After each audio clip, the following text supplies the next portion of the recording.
હરાયા ઢોર જેવી આપણી જિંદગી ચાલે છે. લાઈફમાં કોઈ નાનો મોટો નિયમ જ નથી. પાલીતાણાની જાત્રા કરવા ગયા, પાછા આવો ને એક નિયમ લઈને આવો જ કે ફરી વખત દાદા તું ન બોલાવે ત્યાં સુધી આ વસ્તુનો ત્યાગ. કુછ નહીં. હવે તો દર મહિને જવાનું થઈ ગયું છે. દર મહિને પાલીતાણા ઉપડી જવાનું. એટલે પછી હવે દાદા હું પાછો આવવાનો છું, શું નિયમ લેવાના? શાસ્ત્ર એમ કે ઉપદેશ પદમાં હરિભદ્ર સુરી મહારાજ કહે છે કે બળદનું ગાડું હું ખાઈશ નહીં, આવો નિયમ પણ લઈ શકાય. હવે રમકડાનું બનાવે ને પીપરમેન્ટનું બળદ ગાડું. આજકાલ તો કેકના પ્રકાર કેટલા, આકાર કેટલા હોય, દુનિયાભરના આકાર હોય ને. હવે દુનિયાભરના આકારમાં એને જો બળદગાડાની કેક બનાવી હોય તો એનાથી ના ખવાય, ખાય તો એને પાપ લાગે.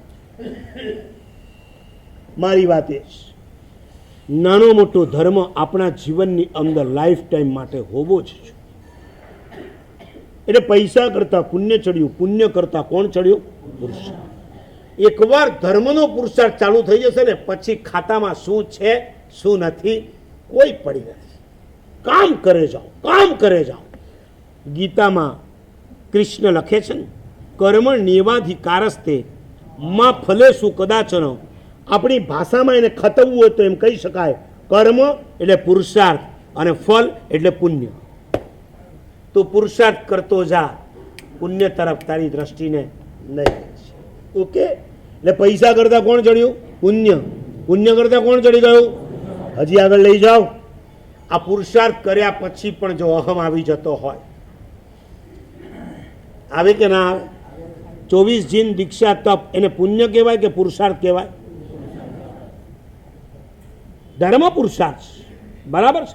એનાથી પુણ્ય બંધાશે એ વાત જુદી છે, પણ પુરુષાર્થ અને એમાં જો અહમ આવી જાય, જો ઓલા એ પારણું કરી નાખ્યું, પેલા એ પારણું કરી નાખ્યું, આપણે છેક સુધી ટકી ગયા. અઠ્ઠમ મારા સાહેબ આને આમ કરી નાખ્યું, તેમ કરી નાખ્યું, અરે મારે બધાએ પારણું કરી નાખ્યું, આપણે આગળ. અત્યારે સંઘમાં 4 જણા સાંકળી 28 સિવાયના ભાઈઓ 28 તપમાં આગળ વધી રહ્યા છે, અઠ્ઠમ કરીને. આનંદ છે. પણ જે ધર્મ કર્યા પછી તમારો અહંકાર મજબૂત થતો હોય તો સમજજો કે પુરુષાર્થ તમારા માટે નિષ્ફળ છે. પુરુષાર્થ આવ્યા પછી હજી એક સ્ટેપ ઉપર જાઓ. આ જે પણ મારા જીવનમાં ધર્મ થાય છે ને એની અંદર કોઈ કારણ હોય તો કોણ છે? પરમાત્માનો